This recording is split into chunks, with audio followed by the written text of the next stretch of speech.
로마서 2장 17절부터 보겠습니다. 29절까지 제가 읽겠습니다. 보라, 내가 유대인이라 불리며 율법 안에 안주하고 하나님을 자랑하며 율법에서 가르침을 받아 그분의 뜻을 알고 훨씬 더 뛰어난 것들을 입증하며 또 너 스스로 눈먼 자들의 안내자요 어둠 속에 있는 자들의 빛이요 율법에 있는 지식의 틀과 진리의 틀을 갖춘 자로서 어리석은 자들의 스승이요 아기들의 교사라고 확신하는도다. 그런즉 다른 사람을 가르치는 내가 내 자신은 가르치지 아니하느냐? 사람이 도둑질해서는 안 된다고 선포하는 내가 도둑질하느냐? 사람의 간음해서는 안 된다고 말하는 내가 간음하느냐? 우상들을 몹시 싫어하는 내가 신전 물건을 몰래 취하느냐? 율법을 자랑하는 내가 율법을 어김으로 하나님을 욕되게 하느냐? 이것은 기록된 바 하나님의 이름이 너희로 말미암아 이방인들 가운데서 모독을 받는도다 함과 같으니라. 내가 율법을 지키면 할례가 참으로 유익하나 내가 율법을 어기는 자가 되면 내 할례가 무할례가 되나니 그런즉 무할례자가 율법의 의를 지키면 그의 무할례를 할례로 여겨야 하지 아니하겠느냐. 또한 본래 무할례자가 율법을 이행하면 글자와 할례를 통해 율법을 범하는 너를 판단하지 아니하겠느냐. 이는 겉으로 유대인이 아니요 겉으로 육체에 행하는 할례가 그 할례가 아니기 때문이라. 다 같이요. 오직 속으로 유대인이요 할례는 글자 안에 있지 아니하고 영 안에 있는 마음의 할례니라. 이런 사람에 대한 칭찬은 사람들에게서 나지 아니하고 하나님에게서 나느니라. 아멘. 자, 오늘은 그 율법을 소유한 유대인들 이런 제목으로 말씀드리겠습니다. 제가 지난주에 율법을 소유하지 아니한 이방인들에 대해서 말씀을 드린 겁니다. 이방인들은 율법을 소유하지 않았지만 그래도 우리가 율법이 있어야 이제 유죄다 이렇게 알 수 있다고 생각하는데 율법이 없어도 이방인들이 이제 유죄가 된다는 걸 제가 지난주에 말씀드렸어요. 그래서 본성 안에 내재되어 있는 도덕적 의식에 의해서 그리고 또 양심에 의해서 그리고 또 고소하고 변명할 수 있는 생각에 의해서 이방인들도 그 유죄가 된다 이런 말씀 드렸어요. 오늘은 반대로 율법을 소유한 유대인들에 대해서 살펴보려고 합니다. 바울이 이 본문을 통해서 하려는 말은 이방인만 유죄가 되는 게 아니라 유대인들도 유죄가 된다. 그 말을 하려고 하는 거예요. 왜 그렇습니까? 이방인이나 유대인이나 차별 없이 모두가 다 결국은 죄인인 걸 인정하고 예수 그리스도를 통해 구원받아야 되기 때문에. 근데 유대인들의 문제는 뭐냐면 자기들은 하나님의 백성이기 때문에 심판과는 상관이 없다고 생각하는 거예요. 하나님의 진노의 대상도 아니고 우리는 하나님과 이미 가깝다 이렇게 생각하면서 어떤 죄인이라는 것을 인정하거나 그리스도 예수님을 받아들이거나 이런 거에 대해서 거부감이 있는 거죠. 그래서 그들이 유죄다라고 하는 것을 밝히려고 하는 게 이 본문의 내용인데 특히 유대인들이 굉장히 자랑스럽게 여기면서 그런 것들 때문에 우리는 결코 심판을 받지 않는다 생각하는 것들이 있어요. 그게 이 본문에 등장하는데 여러 가지로 말할 수 있겠지만 그 유대인들이 그 자랑 삼아 얘기하는 것들이 있는데 그런 것들을 바울이 언급을 하면서 그럼에도 불구하고 너희가 유죄다 이런 것들을 지금 말하려고 하는 거죠. 그래서 오늘 제 설교 내용은 뭐냐면 이렇게 율법을 소유한 유대인들이 아주 자기들의 자랑이라고 여기는 것 이런 것이 뭔가 이것을 한번 살펴보려고 하는 겁니다. 그러면서 우리 시절에 이게 또 어떻게 적용될 수 있는가 이런 것도 오늘 말씀 통해서 한번 살펴보는 시간이 되었으면 좋겠습니다. 자, 그럼 유대인들이 그렇게 자랑하는 게 뭔가? 율법이에요. 율법. 첫째가 그들에게 율법이 주어졌다는 거, 그들에게 율법이 있다는 거. 이방인들은 율법을 소유하지 않았지만 우리는 율법을 소유했다는 거, 이걸 되게 자랑스럽게 생각하는 겁니다. 17절에 보세요. 같이 읽겠습니다. 보라, 내가 유대인이라 불리며 율법 안에 안주하고 하나님을 자랑하며. 자, 여기서 율법 안에 안주하고 이 말이 그들이 율법을 되게 자랑스럽게 생각한다는 말이에요. 율법을 굉장히 그들이 의지하면서 자랑스럽게 생각한다. 그리고 여러분 23절에 보세요. 율법을 자랑하는 내가 그렇게 돼 있잖아요. 그러니까 이런 표현들을 볼 때 유대인들은 율법을 아주 자기들의 자랑으로 이렇게 삼고 있다. 이것을 발견할 수 있습니다. 18절을 우리 읽어보죠. 읽겠습니다.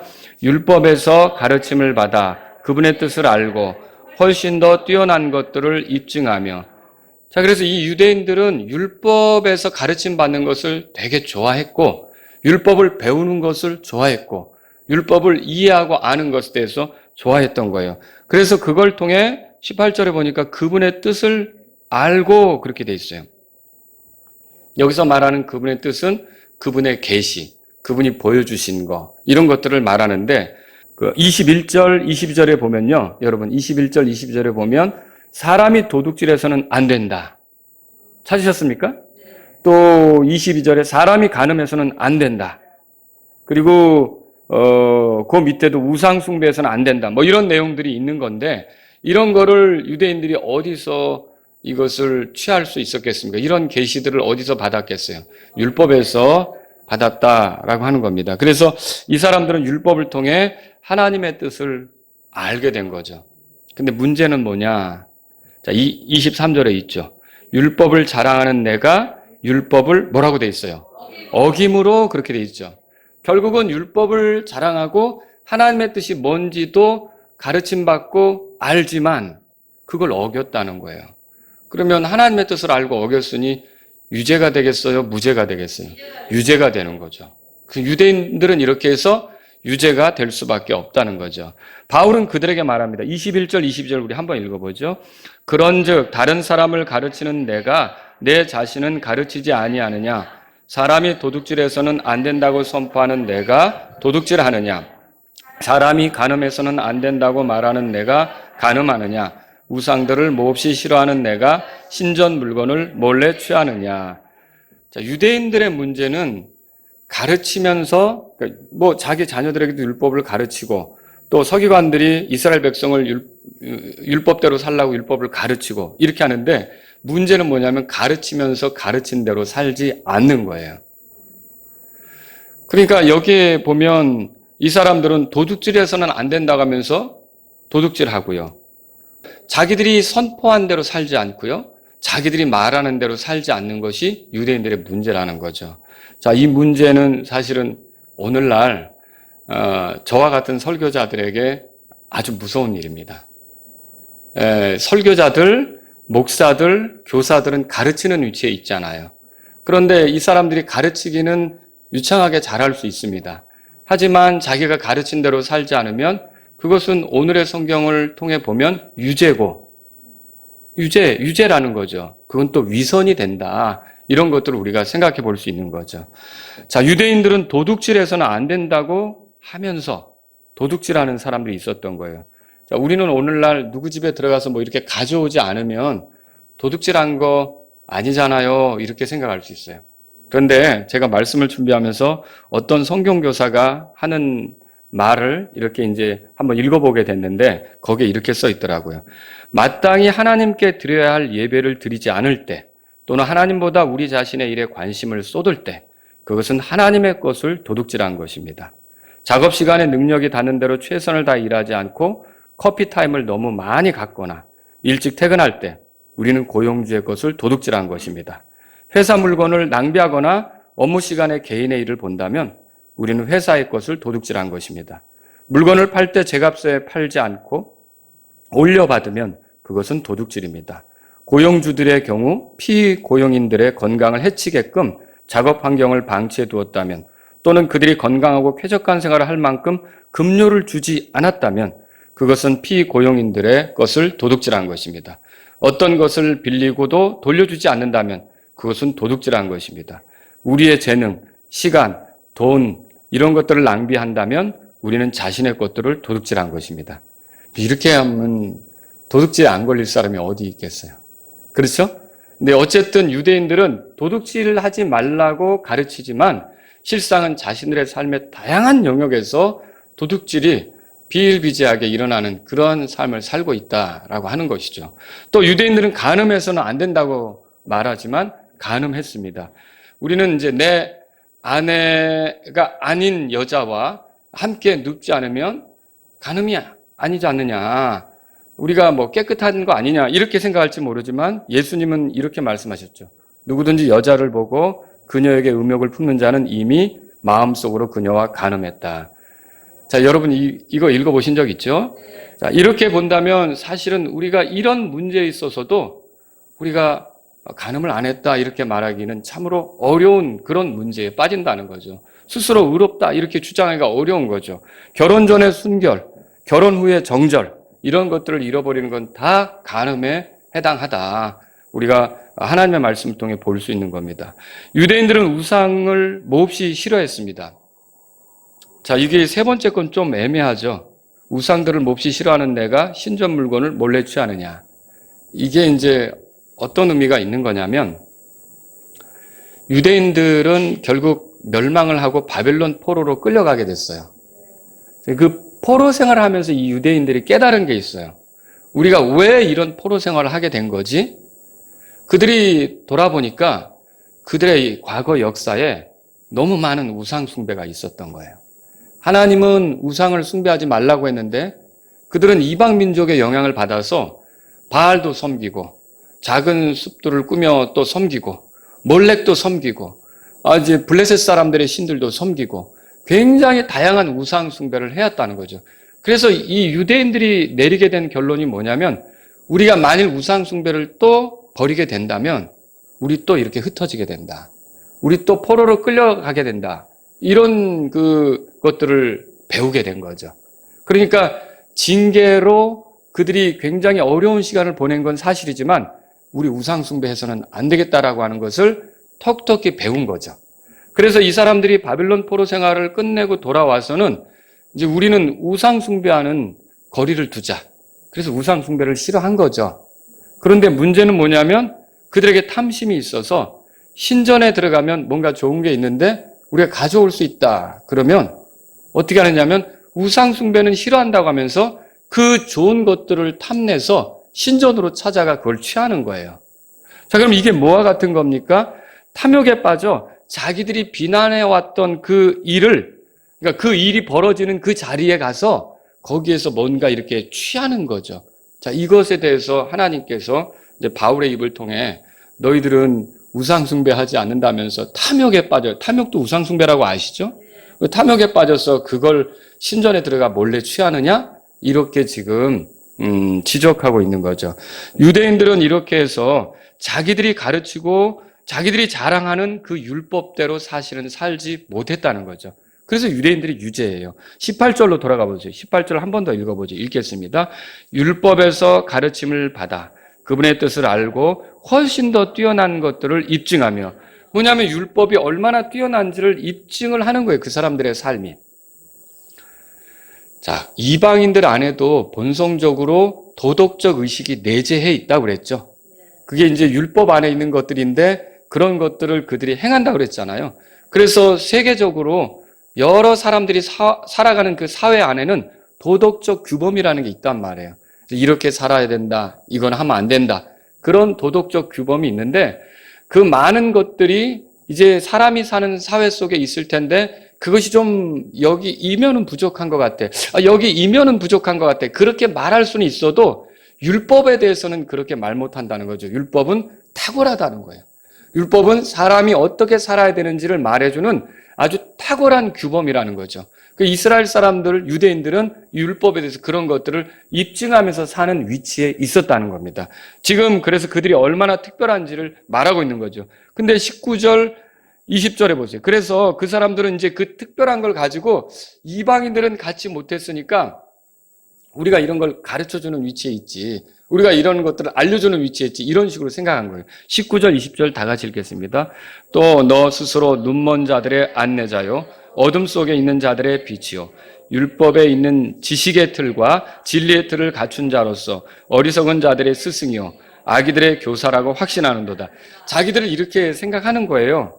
그러니까 세상에 눈먼 자들이 많지만 우리는 안내자 역할을 하고, 세상이 어둠 속에 있지만 우리는 빛으로서 역할을 하고, 또 율법의 지식의 틀, 진리의 틀을 갖춘 자로서 우리는 어리석은 자들의 스승 노릇을 하고 아이들의 교사 노릇을 한다. 이렇게 하면서 자기들이 대단한 위치에 있다고 생각한 거죠.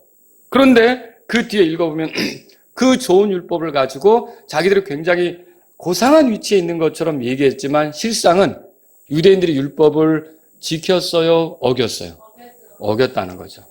그래서 유대인들은 그들이 자랑하는 율법을 어겼으므로 유죄다. 바울이 지금 그렇게 말하는 거예요. 자, 유죄면 하나님의 심판 대상입니까? 하나님의 진노를 당할 수밖에 없죠. 결국은 구원받을 필요가 있는 사람들이네요. 자, 그럼 그들에게도 누가 필요하겠습니까? 예수 그리스도가 필요하겠죠. 결국 바울은 이들이 유죄라는 것을 알려주면서 너희들도 예수 그리스도를 통해 구원에 이르러야 된다는 것을 제시하고 싶은 거죠. 자, 이 유대인들이 자랑하는 첫 번째 것은 율법이라고 그랬어요. 두 번째 것을 말씀드릴게요. 두 번째 것은 하나님입니다. 유대인들이 굉장히 자랑하는 것은 하나님이죠. 17절에 보세요. 읽겠습니다. 보라, 내가 유대인이라 불리며 율법 안에 안주하고 하나님을 뭐라고 돼 있어요? 자랑하며 하나님을 자랑한다고 그랬어요. 근데 이제 이 자랑이 좀 지나쳐서 어떻게까지 나타나냐면 하나님을 모르는 이방인들 있잖아요. 그 이방인들에 비해 자기들을 우월하게 생각하는 거예요. 자기들이 좀 더 높은 위치에 있다고 이렇게 생각하는 거죠. 하나님을 자랑하면서 하나님을 모르는 사람들에 비해 자기들이 월등히 뭔가 뛰어난 위치에 있는 것처럼 이제 이렇게 으스대는 거, 그리고 이방인들을 함부로 이렇게 내리깔아 보는 거, 이런 것들도 그들에게 있었던 거죠. 그런데 23절로 가보세요. 한번 읽어보죠. 읽겠습니다. 율법을 자랑하는 내가 율법을 어김으로 하나님을 욕되게 하느냐. 근데 이 유대인들의 문제는 뭐냐면 보세요. 그들이 하나님을 자랑하면서 하나님을 욕되게 해요. 율법을 자랑하면서 율법을 어겨요. 그러니까 율법을 어기면서 하나님을 욕되게 하는, 율법은 누가 준 거예요? 하나님이 준 거죠. 하나님을 자랑하면서 우리 하나님 대단하다고 하면서 하나님이 그들에게 준 것은 무시하는 거예요. 그걸 존중하지 않는 거죠. 그 율법대로 살려고 하지 않는 거죠. 그러니까 하나님이 모독을 받는다. 너희들로 인해 이방인들 가운데 그렇게 된다라는 말을 또 밑에서도 하고 있죠. 24절에 한번 읽어보겠습니다. 24절. 이것은 기록된 바 하나님의 이름이 너희로 말미암아 이방인들 가운데서 모독을 받는다 함과 같으니라 그랬어요. 율법을 자랑하지만 율법을 어기는 것은 오늘날 뭐와 같을까요? 성경을 굉장히 자랑하지만 우리에게는 하나님 말씀이 있어. 우리는 옛날과 달라. 더군다나 여러분 또 순수한 말씀이 있어. 우리는 보존된 말씀이 있어. 우리는 틀림없는 말씀이 있어. 우리에겐 킹제임스가 있네. 이렇게 하면서 그 말씀을 어긴다면요. 여러분, 하나님께서 우리에게 믿음 생활하라고 이거 주신 거 아닙니까? 하나님이 우리에게 주신 거예요. 근데 이것을 지키지 않고 이 말씀대로 살지 않는다면 여러분, 우리랑 유대인이 뭐가 다르냐는 거죠. 그러니까 그게 유죄가 되는 거예요. 그게 위선이 되는 거죠. 그래서 이런 걸 통해서 하나님은 바울의 입을 통해 유대인들을 이게 문제라고 지적하지만 이걸 우리가 오늘날 읽을 때는 혹시 우리가 이렇게 성경이 얼마나 귀한 건데 나는 성경을 사랑해. 하나님이 우리에게 성경을 주신 것이 너무 고마워. 이렇게 하면서 이 말씀대로 살지 않는다면 우리가 유대인하고 다를 바가 없는 거죠. 유대인처럼 우리도 유죄가 되고 유대인처럼 위선자가 되고 유대인처럼 우리가 회개해야 될 위치에 있게 된다는 겁니다. 이게 지금 우리가 발견하는 거죠. 유대인들은 하나님의 이름이 모독을 받게 했어요. 아무리 우리가 하나님을 안다 해도 하나님 말씀대로 살지 않는다면 우리를 지켜보는 믿지 않는 사람들이죠. 그러니까 유대인들이 하나님을 안다고 하면서 하나님 말씀대로 살지 않으면 그들을 지켜보는 이방인들이 유대인들을 우습게 생각하겠죠. 그리고 그들에게 말씀을 주신 하나님도 우습게 생각하겠죠. 뭐 지키지도 못할 걸 주시고서 저렇게 만드는가. 여러분, 우리도 마찬가지로 하나님 말씀을 받았다고 하면서 우리가 보존된 성경을 가지고 있다고 하면서 이 킹제임스 성경을 가지고 있다 하면서 말씀대로 살지 않고 이 말씀을 등지고 우리 멋대로 가는 거예요. 그러면 우리가 이 킹제임스만 자랑하고 있고 그런다면 세상의 사람들이 우리를 볼 때 그러면 하나님이 모독을 받는 거예요. 아유, 그런 식으로 살라고 뭐 성경을 주시고 그러셨을까? 우리가 하나님의 이름에 모독이 되도록 하는 그런 삶을 살 수 있다는 것이죠. 여러분, 왜 우리가 성경을 연구합니까? 내가 얼마나 성경을 많이 알고 있는지 뽐내기 위해서입니까? 다른 사람과 성경으로 논쟁하여 이기기 위해서입니까? 아니면 성경을 잘 가르쳐서 우리를 따르는 사람들이 좀 생기도록 하기 위해서입니까? 여러분, 만일 우리가 어떤 적용을 위해서 성경을 연구하지 않는다면, 그러니까 내 삶에 받아들이기 위해서, 내가 그대로 살기 위해서 성경을 연구하지 않는다면 그건 무서운 일이라는 거죠. 성경을 읽는 건 단지 지식적으로 채우기 위해서가 아니라 내가 이걸 양식으로 삶아 여러분이 뭘 먹으면 체질이 바뀌잖아요. 그걸로 사람의 삶이 달라지는 거 아닙니까? 그것처럼 내가 하나님 말씀을 취해서 나에게 그 말씀에 어울리는 삶이 나오도록 하기 위해 성경을 연구하는 거예요. 근데 만약에 이런 것을 등한히 하고 그냥 지식적으로만 취한다면 유대인들이 지식적으로 율법을 취하면서 그 말씀은 저버리는 것, 그 말씀대로 살지 않는 것과 또 다를 게 없다는 거죠. 그래서 유대인들이 하나님의 이름을 모독받게 했던 거예요. 여러분, 그리스도인은 이 유대인처럼 살 수 있는 위험이 얼마든지 있다는 겁니다. 그래서 이런 말씀을 대할 때 이거 유대인 얘기구나, 바울이 유대인의 문제를 지적하는구나 라고만 해서 덮고 넘어갈 게 아니라 우리도 어쩌면 이 유대인처럼 이런 함정에 빠질 수 있겠구나. 혹시 내가 성경에 대한 공부는 열심히 한다고 쫓아다니면서 내가 이만큼 알았지, 내가 이만큼 이해했지지, 내 삶이 이렇게 달라졌지라고 말 못하는, 내 삶에 이 성경 말씀으로 이렇게 적용이 되어서 이런 변화가 있지라고 말 못하는 그런 사람이 되어서는 안 된다는 것이죠. 여러분, 우리는 진리에 대해서 말합니다. 하늘에 소망이 있다. 나는 하나님의 아들이다. 하나님께서 복 주신 사람이다. 하나님의 평안이 내 안에 있다. 난 하나님의 기쁨으로 살고 있다. 제가 지금 말한 거 여러분도 그렇게 말할 수 있습니까? 예. 그런데 이방인들이 우리를 바라보고 있는 거예요. 왜냐하면 우리가 그 진리들을 얘기하니까. 근데 만약 어떤 어려운 궁지에 몰렸을 때 이방인들이 우리를 지켜봤는데, 아니 소망이 때문에 왜 절망하지? 아니 하나님의 아들이라며 왜 저렇게 정치 없는 노숙자들 같이 저렇게 비참해하는 꼴을 보이지? 하나님의 아들이라며 기쁨은 어디 갔지? 그러면서 우리를 본다면 우리가 진리대로 살지 못하는 것으로 인해 사람들은 뭐 그렇지, 좋을 때만 그러는 거지, 있을 때만 그러는 거지, 잃어버리고 없으니까 별거 아니네, 우리랑 그 그리스도인이라는 사람들이 무슨 차이가 있어? 그러면서 하나님에 대해서 그들이 모독을 하게 된다는 거죠.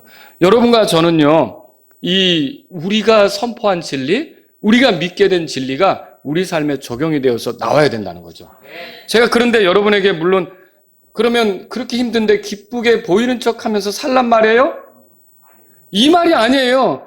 여러분이 예수님을 묵상하면 기쁨이 있을 수밖에 없어요. 예수님의 십자가 사건이나 그분이 우리에게 찾아오신 것이나 우리를 위해 자신을 주신 것이나 우리를 위해 예비하신 것이나 이거를 말씀을 통해서 곰곰이 생각해 보세요. 그러면 진짜 믿는 사람이라면 여기서 기쁨이 안 나올 수가 없는 거예요. 제가 여러분들에게 그 세상 사람들에게 힘들어도 기쁜 척 보이세요 이 얘기를 하는 게 아니라는 거죠. 진짜 믿음 있는 사람은 예수님으로 인해 기쁨이 있어요. 그게 진리를 받아들인 사람의 모습이죠. 진리가 자유롭게 하는 모습이 아닙니까? 그래서 저와 여러분들이 이렇게 만일 내가 어떤 성경의 내용들을 지식적으로 알고 그것들을 선포는 했지만 내 삶에 예수님 묵상이 없어서, 예수님을 바라보는 게 없어서, 예수님을 생각하는 게 없어서 궁지에 몰릴 때마다 믿지 않는 사람처럼 똑같이 행동한다면 우리가 지금 손가락질 받는 유대인하고 뭐가 다르냐는 거죠. 저와 여러분들은 그래서 어려울 때일수록 더 말씀으로 돌아가고요, 예수님을 더 생각하고요, 십자가를 더 생각하고요, 그 피의 공로를 더 생각하고요, 예수님이 우리에게 가져다 줄 것이 무엇인지, 우리의 미래가 어떻게 보장되어 있는지, 성령님께서 우리 안에 하시는 일이 뭔지, 우리가 어떤 미래에 이르게 될 것인지 이런 말씀을 통해서 더 깊이 생각하면서 정말 완전히 하나님 말씀이 내 것이 된 그 삶을 드러내야 된다는 거죠. 안 그러면 예수님을 믿는다고 하면서 이방인들이 유대인들을 손가락질하듯이 믿지 않는 사람들이 우리를 손가락질하면서 뭐 저들이 믿는 하나님이 별거 아니네, 이 꼴이 난다는 거죠. 그리고 여기서 보세요. 그 23절에 율법을 자랑하는 내가 율법을 어김으로 하나님을 욕되게 하느냐? 여기서 굉장히 중요한 거 얘기 드리고 싶어요. 하나님의 백성이 율법을 어기면 하나님께서는 오래 참고 기다리시고 관대하시고 그러지만은 결국 하나님의 그 긍휼, 기다림, 돌아서길 바라는 거를 무시하고 계속 고집스럽게 가면 하나님께서 어떻게 하시죠? 징계하시죠. 여러분, 우리가 성경에서 발견하는 징계에는 어떤 모습이 있다고 했어요? 칼과 기근과 역병 이런 것들이 있다고 그랬잖아요. 사나운 짐승에게 당하는 것도 있고. 근데 우리의 삶에 그런 징계가 있을 수 있다는 거예요. 그런데 유대인들이 징계를 당하잖아요. 유대인들 역사를 보세요. 사사기만 봐도 그게 나오잖아요. 그들이 하나님 앞에서 우상을 숭배하면 주변 나라가 몽둥이가 돼서 그들을 짓누르지 않습니까? 그게 뭐 20년도 가고 18년도 가고 뭐 7년도 가고 뭐 이렇게 뭐 하여튼 여러 해 동안 그들이 고통받으면서 간단 말이죠. 근데 그거를 지켜보는 이방인들은 어떻게 생각할 거예요? 저들은 하나님을 섬기는 백성이라고 했는데 하나님의 도움을 받는 줄로 알았더니 하나님만 유일한 신이라고 찾더니 보니까 하나님이 도와주시질 않네. 저 비참한 꼴을 당하게 하시네. 하나님은 그럼 사랑이 없는 건가? 하나님은 그럼 능력이 없는 건가? 하나님은 저 백성에게 자기를 섬기는 그 백성에게 관심이 없는 건가? 왜 저렇게 어려움에 빠지게 하시지? 여러분, 이렇게 하면서 하나님의 이름이 모독을 받는 거예요. 그분 섬겨봐야 소용없나 보다. 모독을 받는 거죠. 자, 이 모독의 원인이 어디 있어요? 그들이 율법을 어김으로 하나님의 뜻대로 가지 못하니까. 그러니까 우리에게 적용해 보자는 거죠. 우리도 만일 하나님 말씀대로 살지 못해서 우리가 징계를 받으면, 여러분, 굳이 징계를 당하기까지 갈 게 아니라 여러분과 저는 하나님이 가르쳐 주시면 바로바로 돌이키는 게 필요합니다. 왜 얻어맞고 잘하려고 그래요?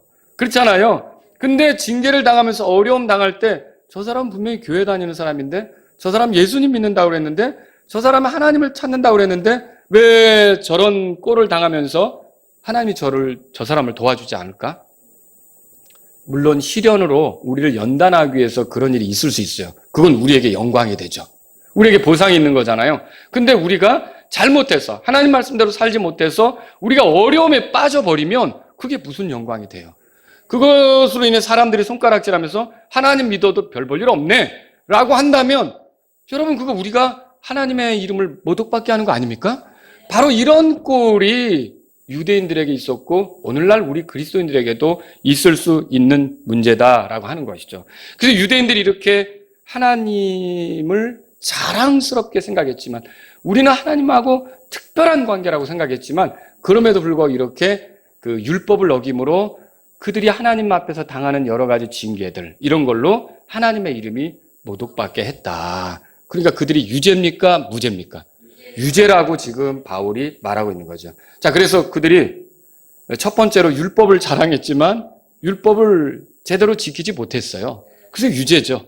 그들이 하나님을 자랑했지만 하나님이 주신 그 율법을 존중하지 못했어요. 그래서 역시 유죄죠. 자, 이렇게 바울이 몰아붙이니까 이제는 이 유대인들이 코너에 몰린 그런 사람들 같아요. 완전히 유죄의 코너, 하나님의 심판을 당할 수밖에 없는 존재들이라는 코너에 몰린 거죠. 자, 이때 세 번째 거 이들이 자랑하는 비장의 카드를 꺼냅니다.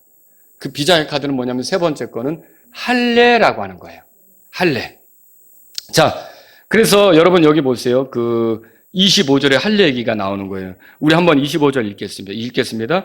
내가 율법을 지키면 할례가 참으로 유익하나 내가 율법을 어기는 자가 되면 내 할례가 무할례가 되나니. 왜 이 말을 합니까? 이 유대인들이 이제 코너에 몰리니까 이제 이런 식이죠. 우리에게는 할례가 있다. 이게 우리가 하나님께 속했다는 표시다. 하나님이 우리 민족에게만 이 할례를 하게 했다. 이 할례는 우리가 그분의 특별한 소유라는 표시다. 이런 할례를 우리가 받았는데 하나님이 우리를 심판하시랴. 하나님이 우리를 죄인 다루듯 그렇게 하시랴. 하나님 우리에게 진노하시지 않는다. 하나님 우리를 심판하시지 않는다. 이 할례를 자랑스럽게 얘기하니까 방금 여러분이 읽은 대로 바울이 하는 말이 그거예요. 네가 율법을 지키면 할례가 너에게 유익한 게 맞지만 율법을 어기는 자가 되면 할례가 무슨 소용이야? 이렇게 말하는 거죠. 그러니까 율법이 있다는 게 이렇게 율법 없는 이방인하고 다르게 율법이 있다는 문제로 뭐 이게 율법을 자랑하든 하나님을 자랑하든 할례를 자랑하든 율법을 어기면 다 소용없다는 것이죠. 여러분, 제가 이렇게 예를 들어 볼 수 있죠. 남자가 결혼 반지를 끼고 있어요. 제 결혼 반지를 끼고 있는데 이 어떤 남자가 결혼 반지를 끼고서 아내에게 신실하지 않은 거예요. 아내에게 애정을 주지 않는 거죠. 아내에게 불충한 거예요. 아내에게 신실하지 않고 아내를 기쁘게 하려고 하지 않습니다. 그러면서 거기다가 심지어는 은밀하게 다른 여자를 만나요. 자, 그럼 그 아내가 이 남자가 그렇게 하는 걸 알았어요. 그런데 집에 들어오는 걸 보니까 손가락에는 결혼 반지를 꼈어요. 결혼 반지만 꼈으면 문제 없지. 이겁니까? 이거 아니잖아요. 결혼 반지가 뭐예요, 도대체? 지금 엉뚱한 짓 하고 돌아다니면 결혼 반지가 뭐가 그렇게 중요하냐고 지금. 그렇지 않습니까? 마찬가지로 하나님이 할례를 주셨지만 그들이 특별한 백성이고 구별된 백성이고 아브라함 같은 믿음으로 살아가라고 이렇게 이제 특별하게 이렇게 너희는 구별된 백성이라는 그런 표로 할례 받도록 했지만 그들이 하나님이 주신 말씀, 율법을 어기면서 그들의 멋대로 살아간다면 할례가 무슨 의미가 있냐는 거죠. 이해하시겠죠? 그런 걸 지금 얘기하는 거예요. 26절부터 보죠. 26절 읽겠습니다. 그런즉 무할례자가 율법의 의를 지키면 그의 무할례를 할례로 여겨야 하지 아니하겠느냐. 이게 무슨 말이에요?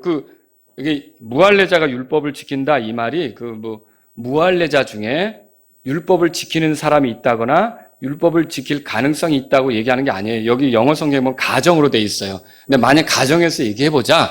가정에서 얘기해 본다면 율법을 무할례자가 있는데 할례를 받지 못한 사람이 율법을 잘 지키더라. 그러면 그 사람이 여기 보니까 무할례자가 율법의 의를 지키면 그의 무할례가 할례가 뭐예요? 하나님이 그를 구별하셨다는 표시 아닙니까? 그가 하나님에서 특별히 구별된 사람이구나 이런 소리를 들을 수 있지 않느냐. 지금 그 얘기를 하는 거죠. 27절 우리 또 읽어보겠습니다. 27절. 또한 본래 무할례자가 율법을 이행하면 글자와 할례를 통해 율법을 범하는 너를 판단하지 아니하겠네. 보세요. 할례를 받지 못한 사람이 율법을 잘 이행한다면 할례를 받았다고 떠들고서 율법을 지키지 못하는 너를 판단하지 않겠느냐. 지금 그거 얘기죠. 그래서 이렇게 할례를 받았다면서 율법을 무시하는 자는 할례가 의미가 있어요, 없어요? 의미가 없죠. 그들은 할례를 자랑하지만 유죄예요, 무죄예요? 유죄죠. 그들도 역시 유죄란 말이죠. 그래서 28절, 29절의 끝으로 이렇게 말하죠. 다 같이 읽겠습니다. 이는 겉으로 유대인이 아니요 겉으로 육체 행하는 할례가 그 할례가 아니기 때문이라. 오직 속으로 유대인이요 할례는 글자 안에 있지 아니하고 영 안에 있는 마음의 할례니라. 여기까지만 볼게요. 하나님께서 할례를 주신 이유는 뭘까요? 그러면 할례를 가지고 우리 하나님 백성이야 라고 자랑하도록 그 표시를 가지고 우리는 할례 받았으니까 하나님의 백성이야. 그 할례 때문에 그렇게 자랑하도록 그렇게 준 겁니까? 아니라는 거죠. 할례는 누가 제일 처음 받게 됐어요? 아브라함이죠. 이건 율법이 있기 전에 온 거예요. 모세가 가져온 게 아니에요. 할례는 아브라함이 가져온 거예요. 그래서 하나님이 아브라함에게 그 믿음으로 사는 아브라함을 보셨잖아요. 그 믿음으로 사는 아브라함에게 그를 구별하면서 너와 너의 씨에 대해서 앞으로 태어나는 자는 다 남자들은 할례, 난지 8일 만에 할례를 하게 하잖아요. 그러니까 너와 너의 씨는 너처럼 믿음으로 살아야 된다는 표시로 하나님 말씀에 따라야 한다는 표시로 하나님을 존중하며 살아야 된다는 표시로 할례를 받게 했던 거죠. 그게 그들이 진짜 하나님의 백성이 되는 표시죠. 그런데 유대인들은 아브라함처럼 믿음으로 걷지도 않고 하나님 말씀을 존중하지도 않고 아브라함은 자기 아들을 바치라 그러니까 바쳤잖아요. 그렇죠? 집을 떠나라고 하니까 떠났고요. 그 아브라함은 그렇게 하는 게 있었다는 거죠. 그런데 그러면 하나님의 백성이라면 그 할례로 구별된 사람들이라면 아브라함처럼 해야 되는데 이 유대인들은 그 표시는 자랑스럽게 생각하면서 너 할례 없지? 나는 할례 있어. 난 하나님의 백성이야. 이러면서 실제로는 아브라함처럼 안 사는 거예요. 하나님 말씀대로 안 사는 거죠. 그럼 그 할례가 그들에게 유익합니까? 그 할례로 그들이 하나님 백성이라고 할 수 있냐는 거죠. 그래서 여기 29절에 속으로 유대인이라고 그랬어요. 그리고 이게 무슨 말입니까? 그래서 결국은 뭐예요? 이 내면에서부터 믿음을 가지고 하나님 말씀을 존중해서 따라가는 사람이 하나님의 백성이라는 소리예요. 여러분 오늘날도 그래요. 내가 침례를 받았지. 나 침례받은 교인이야. 그래도 이래봬도 내가 침례 교인이야. 아니 침례를 아무리 자랑하면 뭐하냐고요. 내가 그리스도와 함께 죽고 묻혔고 부활한 사람으로서 옛사람으로 사는 게 아니라 그리스도의 부활과 함께 내가 부활한 사람으로 생명의 새로운 가운데 걷는 그 믿음이 없고 그런 방식의 삶을 살지 않으면서 나 침례받았다고, 그게 무슨 의미가 오늘날 그리스도인에게 있느냐는 거죠. 여러분 우리가 한순간 믿음의 고백으로 침례 순종하는 것은 정말 하나님께 영광이 되는 일은 맞지만 그 침례가 빛을 발하려면, 그 침례받은 믿음의 고백이 빛을 발하려면 믿음으로 사는 실체가 있어야 되는 거 아닙니까? 결혼 반지를 끼고 다니는 게 이게 의미 있는 거라면 이 사람이 자기 아내에게 충직하고 자기 아내를 사랑하고 자기 아내에게 애정을 쏟고 이래야 그 결혼 반지가 의미가 있는 거잖아요.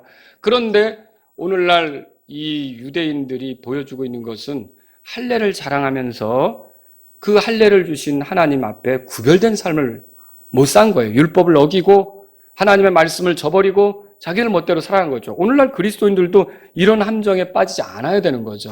내가 교회 안에서 행하는 어떤 의식으로 내가 내 스스로를 안전하게 생각하면서 하나님 말씀대로 걷지 않는 거, 하나님 말씀을 저버리는 거, 이거는 이 유대인들하고 다를 바 없이 행동하는 거죠. 여러분, 이 일반적으로 바리새인들은 자기들도 그 율법에 따라 이제 살지 못하지만 결국은 율법을 자랑스럽게 여기는데 자기들의 율법을 가르쳐주는 사람들이 있잖아요. 그리고 이렇게 하는 게 율법대로 사는 거야라고 이제 본을 보인다고 나름 노력하는 사람들 있잖아요. 그 바리새인들이잖아요. 서기관들이잖아요. 근데 이런 사람들에 대해서 대단히 저 사람들은 율법을 많이 알아. 저 사람들은 우리에게 율법을 가르쳐줘. 저 사람들은 우리보다 나은 행동을 하고 있어 하면서 그들을 칭찬했거든요. 근데 사람들이 그렇게 칭찬하는 게 중요한 게 아니라는 거죠. 바리새인이든 서기관든 율법을 많이 안다고 하면서 그 율법을 무시하고 어기며 저버리면 그 하나님께서 그들을 칭찬할 수 없다는 거죠. 그래서 그 끝에 이게 나온 거예요. 29절 끝에. 이런 사람에 대한 칭찬은 뭐라고 되어 있어요? 사람에게서 나지 아니하고 하나님에게서 나느니라, 그 말을 했던 거죠. 여러분, 그래서 아무리 할례를 받았다고 해도 율법을 범하면 유죄입니까? 무죄입니까? 유죄죠. 아무리 침례를 받았다고 해도 내가 내 멋대로 살아가고 육신적으로 살고 옛사람 그대로 드러내고 이렇게 하면 유죄입니까? 무죄입니까? 유죄죠. 이런 것은 있어서는 안 된다는 것이죠. 유대인들은 자신들이 하나님의 심판과 상관없는 것처럼 생각했단 말이에요. 율법, 하나님, 할례 이런 것들을 자랑하면서 아무리 그래도 하나님께서 주신 율법을 어긴다면 그들은 율법을 어겼기 때문에 유죄고, 그 율법을 주신 하나님을 모독받게 했기 때문에 유죄고, 또 할례를 자랑하더라도 그들이 하나님의 구별된 백성답게 하나님의 말씀을 지키면서 살아야 되는데 어기면서 살았기 때문에 유죄가 되는 거라는 거죠. 여러분, 오늘 이 말씀은요, 우리에게 예수님이 빠져버린 종교가 얼마나 비참한지를 보여주는 거예요. 율법 안에 안주하고 율법의 가르침을 받으며 율법을 자랑해도 율법을 어기면 유죄가 돼요? 무죄가 돼요? 유죄죠, 유죄. 그죠? 그런 것처럼 오늘날 어떤 사람이 킹제임스 성경을 자랑하고 그것을 통해 가르침 받으며 그것이 주는 교리를 즐거워한다 해도 그 말씀대로 살지 않으면 하나님께서 기뻐하십니까? 그렇지 않다는 거죠. 유대인처럼요, 하나님 말씀에 이론적이고 이지적인 것, 지적인 것에만 관심을 보이려고 해서는 안 됩니다. 이런 거죠. 하나님 말씀은 이런 거야, 저런 거야, 이렇다 저렇다 말하고 풀어놓기를 좋아해요. 그래서 심지어 그런 내용들을 유튜브에도 올리고 페이스북에도 올리고 뭐 여러 사람에게 막 이제 알리고 막 이렇게 하려고 해요. 근데 아무리 그렇게 하지만 실제로 하나님 말씀이 말하는 대로 자기 아내를 사랑하지 않아요. 하나님 말씀이 말하는 대로 지역교회를 신실하게 섬기지 않아요. 그러면 그거는 바리새인과 똑같은 꼴이라는 거죠. 정말로 성경 말씀을 다루는 사람들은요, 지적으로 유대인들처럼 지적으로만 다룰 게 아니라 실제로 그 말씀이 자기들에게 적용되도록 해야 된다는 거죠.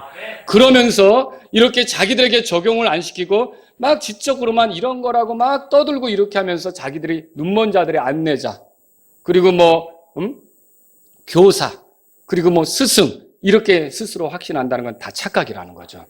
하나님을 자랑스럽게 여겼지만 그분의 말씀대로 하지 않으므로 그분의 이름이 모독받게 했던 이 유대인들처럼 오늘날 우리도요, 하나님하고 친하고 하나님하고 가까운 것처럼 말하지만 하나님이 주신 말씀, 특히 말씀 중에 말씀이신 예수님을 거절하고요. 내 방식대로 신앙생활하면 그거는 다 결국은 유죄입니다. 소망이 없습니다. 여러분과 저는요, 우리가 하나님의 이름이 모독받지 않도록 하는 삶을 살아야 되는 거고, 그리스도인이라면요. 그리고 구원받지 못한 사람이라면요, 이 교회 다니는 사람들 중에 그런 분들이 있어요. 근데 저도 하나님 믿어요. 근데 간증을 들어보면 하나님 얘기 되게 많이 해요. 방송에 나와서 하나님 얘기 엄청 해요. 연예인들 같은 경우, 무슨 스포츠 운동선수 같은 경우. 그래서 제가 호기심에서 어떤 교회에서 그 사람들이 간증하는 걸 들어본단 말이에요. 하나님 얘기를 기가 막히게 많이 해요. 근데 못 듣는 게 있어요. 들리지 않는 게 있어요. 예수님 얘기가 없어요. 그 문제라는 거죠. 여러분, 유대인들의 문제는 뭐예요? 하나님 얘기 하잖아요. 우리 하나님 자랑하잖아요. 우리 하나님이 주신 율법이 있다고 하잖아요. 근데 그들이 왜 구원받기가 어렵습니까? 예수님을 거절했기 때문이 아닙니까? 그래서 교회 생활을 아무리 오래 했어도 하나님 노래하고 하나님 타령하고 하지만 예수님이 나의 죄 때문에 오신 구원자고, 나의 죄 때문에 십자가에서 죽고 부활하신 내 구원자고, 그분의 피로 나를 죄에서 깨끗하게 하는 내 구원자라고 하는 예수님에 대한 분명한 믿음이 없다면 그건 다 스스로 아무리 확신을 해도 착각이라는 거죠. 그건 위험한 거라는 거예요. 할례를 자랑했던 유대인들처럼 침례를 자랑하면서 그리스도와 함께 내가 죽었고 그리스도와 함께 부활 생명으로 새롭게 살아가는 것에 대한 믿음이 없다면, 그래서 여전히 옛사람의 모습으로만 산다면, 여러분, 그거는 정말 우리가 하나님의 백성다운 삶은 아니라는 것이죠. 그래서 우리는 그런 경우 돌이켜야 된다는 거죠. 오늘날 우리가 하나님 말씀으로 가르침을 받았고 하나님을 알며 침례나 세례와 같은 것을 받아서 자신이 천국 갈 거라고 생각하면 맞아요, 틀려요? 틀리죠? 자, 유대인들은 율법을 받았죠. 하나님을 알죠. 또 할례까지 받았죠. 이걸로 천국 갑니까? 절대 아니죠. 천국 가려면 뭐가 필요합니까? 예수님이 필요한 거예요. 예수님 필요한 거예요. 예수 그리스도가 아니라면 그들은 하나님과 영원히 상관이 없어요. 그리고 예수 그리스도가 그들에게 의미 있는 존재, 구원자로서 가치 있는 존재로서 깊이 그렇게 받아들여지려면 그 사람들이 깊이 자기가 예수님을 죽음에 몰 수밖에 없는 죄인이라는 걸 인정해야 되는 거예요. 바울이 왜 이렇게 유대인들더러 너희들은 율법을 가졌든지 하나님을 자랑하든지 할례를 받았든지 유죄란 말이야, 왜 이렇게 말할 거예요? 그들을 비난하기 위해서, 그들을 모독주기 위해서? 그게 아니라 그들이 죄인인 것을 절실히 알아야 죄에서 건지는 구원자 예수를 받아들일 수 있기 때문에. 그래서 누구든지 자기가 깊이 죄인이라는 것을 인정하지 않으면 아무리 예수님의 복음을 말해도 그게 딴 나라 이야기로 들릴 수가 있다는 거죠. 저와 여러분들이 구원받은 시점을 생각해 보세요. 진짜 내 마음속에 내가 하나님 앞에 죄인이구나, 이런 것들을 인정했는가? 그 사람만이 진짜로 복음이 들리기 시작하는 거죠. 그 사람만이 예수님이 크게 보이기 시작하는 거죠. 그 사람만이 예수님을 붙잡고 싶은 거죠. 그 사람만이 예수님을 따르고 싶은 거란 말이에요. 그래서 이렇게 유대인들을 향해서 여러분, 바울이 계속 너희는 유죄다. 아무리 율법을 자랑해도, 아무리 하나님을 자랑해도, 아무리 할례를 자랑해도 너희들은 유죄다, 이렇게 말하는 거죠. 여러분, 신앙생활의 수준이라는 게 지식 정도로 판가름 나는 겁니까? 제가 지식을 무시하는 거 아닙니다. 여러분들이 영적인 성숙을 위해 아는 것이 필요한 것은 맞습니다. 그러나 여러분, 신앙 수준을 판단하는 것은 그래서 많이 알면 신앙이 높은 거고 조금 알면 신앙이 얕은 거고 천만에입니다. 많이 알고도 그대로 살지 못하면 그게 더 무서운 일이라고. 야고보서도 보세요. 너희 중에 많이 선생 되지 말라 그랬고요. 여러분, 우리가 누가복음에서도 보면 뭐라 그랬어요?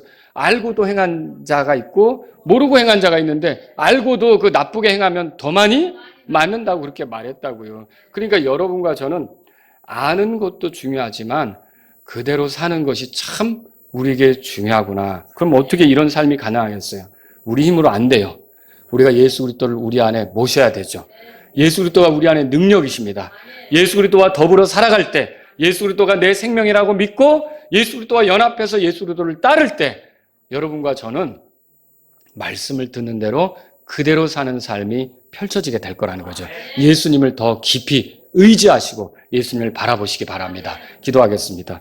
오늘 이 말씀을 들으신 여러분 가운데 하나님 아버지, 제가 주님을 섬기면서 예수님 외에 험한 것들을 자랑했습니다. 나는 좋은 교회 다니고 있다. 나는 킹제임스 성경을 손에 쥐고 있다.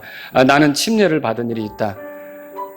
근데 이런 것들이 하나도 예수님 앞에서는 견줄 수 없는 거라는 걸 알게 되었습니다. 하나님 아버지, 저는 예수님을 의지합니다. 예수님을 자랑합니다. 예수님께 맞추어 살기를 원합니다. 이런 분이 있다면 이 시간 기도하십시오. 다 같이 일어서시겠습니다. 그리고 여러분 가운데 하나님, 제가 유대인 같은 실수를 범하지 않기를 원합니다. 율법을 자랑하면서 율법을 지키지 못하는 것처럼, 하나님을 자랑하면서 하나님의 주신 말씀을 어기는 것처럼 그렇게 살지 않기를 원합니다. 저는 주님이 저에게 주신 말씀대로 걷기를 원합니다. 이런 분이 있다면 기도하십시오. 저는 주님이 저를 사랑해서 이렇게 살아보라고 주신 말씀을 존중함으로 주님을 사랑하는 것에 대해서 표현하기를 원합니다. 이런 분이 있다면 기도하십시오. 저는 주님께서 저에게 여러 가지 의식들을 침례도 받게 하고 만찬도 하게 하시는데 그 의미에 어울리게 제가 살기를 원합니다. 이런 분이 있다면 기도하시라고요.